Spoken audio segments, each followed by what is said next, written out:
Hello, and welcome to the fourth episode of Bare Bones for the Practical PM series. In this series, we pick up topics of relevance to the product managers, cut through the fluff, and get to the essence of the subject. In today's episode, we are going to talk about fantastic metrics and where to find them. Alright, I got a bit carried away, but we are going to talk about metrics. Metrics are quantitative assessments.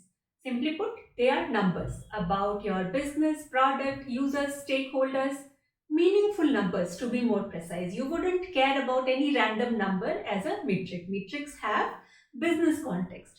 And the reason they are important is because number one, they let you monitor the health of your business or your product or any part of it.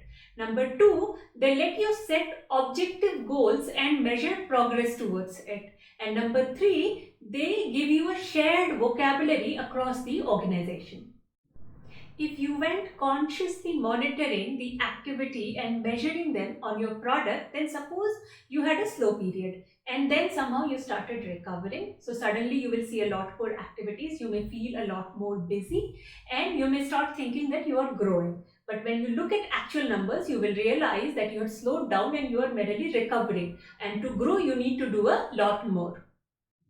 In day-to-day work, it is easy to get lost in micro tasks and lose track of whether at the end of the month, at the end of the quarter or year, you would have made any progress at all.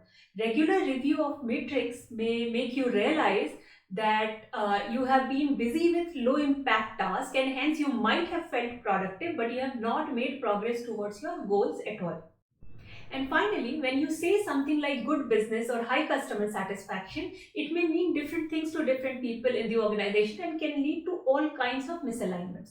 But when you put numbers to it, the confusion does not arise. So you will put a number like if the company is growing at X% month on month, then it is good business. Otherwise, push harder. Or if your net promoter score is higher than a certain number, then your customer satisfaction is good. Otherwise, do better. These ideas should not come as a surprise to any of you at all.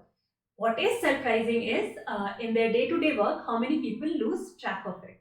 Take a good look at what you do on a daily basis. Is all or most of it aligned to a useful metric for the company? And if not, is there a very good reason why it is not? Do that exercise in your break. Meanwhile, in this episode, we will move on with our discussion of metrics. As a product manager, what are the metrics you may encounter and should know about? How do you evaluate the suitability of metrics? How do you define metrics for your projects? Let's find out.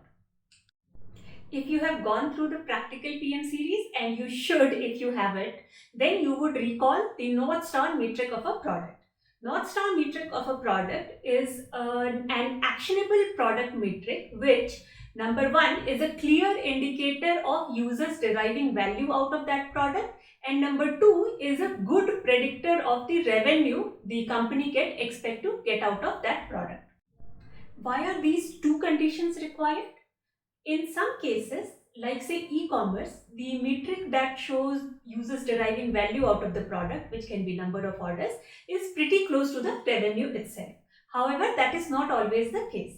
Consider a content product where users come and consume content, but the revenue is derived from ads.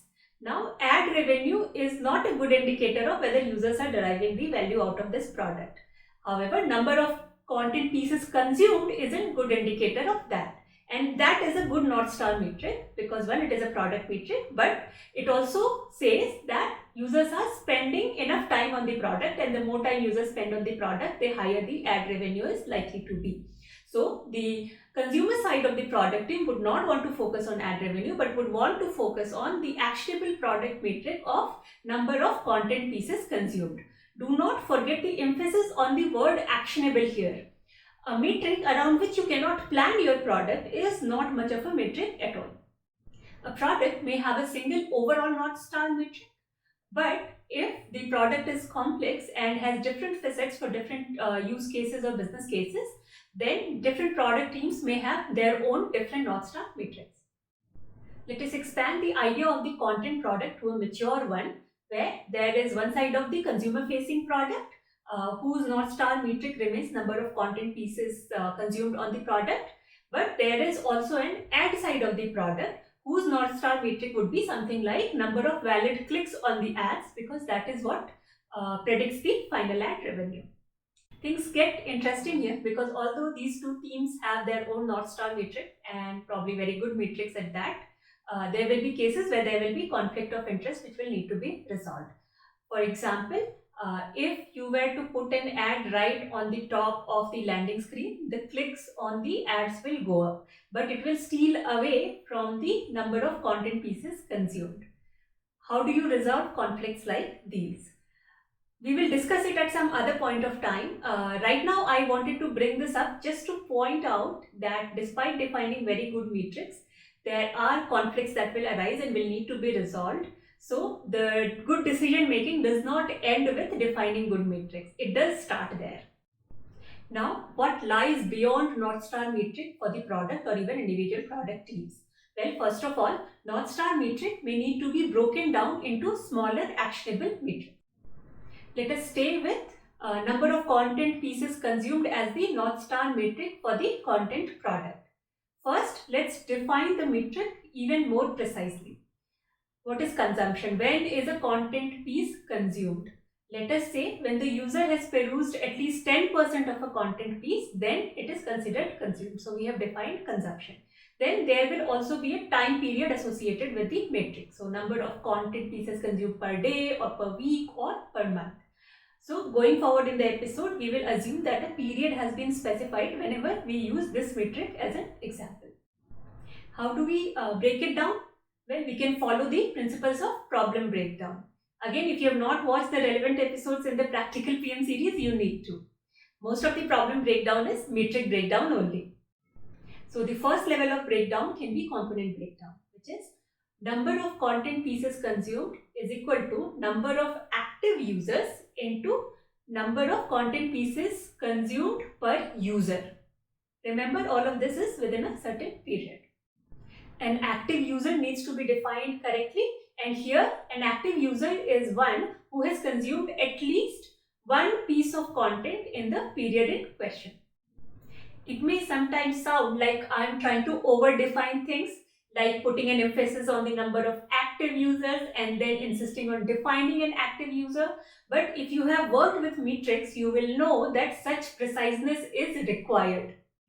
If you were to divide the number of content pieces read by the number of users in your entire user base, you will come up with a very different number and most likely not a very good indicator of the current health of your product. Besides, without the preciseness, different people in the organization may give different numbers for the same metric, and the whole advantage of defining metrics for good communication within the organization is defeated. Getting back to the breakdown, you now have two matrices, number of active users and second, average number of content pieces consumed per active user. Number of active users you may again want to further break down into new users, those who consumed for the first time during the given period, and retained users, those who had consumed in the past and then consumed again in this particular period. Breaking down like this, you are now coming to more specific metrics of the products which are important to monitor and chase. For example, number one, number of new users who come to the platform, that is acquisition. Number of new users who became active users by consuming content on the platform, that is activation. Number of active users from previous periods who consumed in this period as well, that is retention. And active number of content pieces consumed per active user, that is engagement. You would recall that these correspond to the most common life stages of a user on a product, which we had defined in the first episode of the Practical PM series. Once again, you need to watch if you haven't. In the course of solving problems, you may want to look at these metrics separately for different user cohorts. For example, the engagement metric value may be very different for the older users and the new users. The older users who are still retained are likely to consume many more content pieces compared to the newer users on an average. And then the initiatives you take to improve it may also be different for new users and the older users. Even among the older users, you may want to differentiate between recently active users and reactivated users. Recently active users are those who not only consumed in the current period but had also consumed in the previous period or one of the more recent periods. Reactivated users are those who had consumed at some point of time in the past, but you had lost them at some point of time, and then in recent periods they were not active but became active just in this period. These separated matrix may again point out to specific user behavior peculiarities of these two different groups. So you encounter a bunch of different matrix by breaking down the North Star matrix. Which ones you will have to work with depends on what your exact role is. You may have a growth role and hence focus on acquisition and activation matrix. You may have a retention role. You may even have a very specific role of trying to improve reactivation of the lost users and so on. North Star metric is driven by the organization's business, and that is the reason it is so important. But there is something other than what brings current revenue to the organization that is also important, and that is user experience and user satisfaction. If you are the kind of place which provides cheapest prices in its category, then you may be winning the market.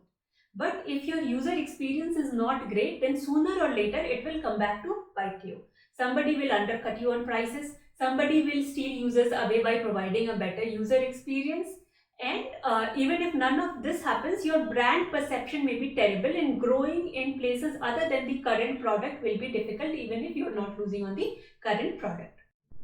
If an organization is completely driven by the North Star metric, then it becomes difficult to make a case for improving user experience.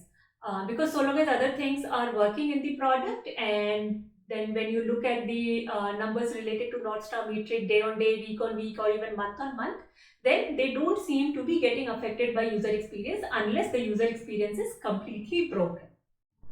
These issues hit you in medium to long term, and once they hit you, it is too late to fix them. So product organizations must be conscious and focus on these areas as well, and defining metrics to them would be a good first step. How do we define these metrics? How well can we define these metrics? These are the things I will cover in the next episode. So thank you so much for watching, and do not forget to tune into the next episode as well.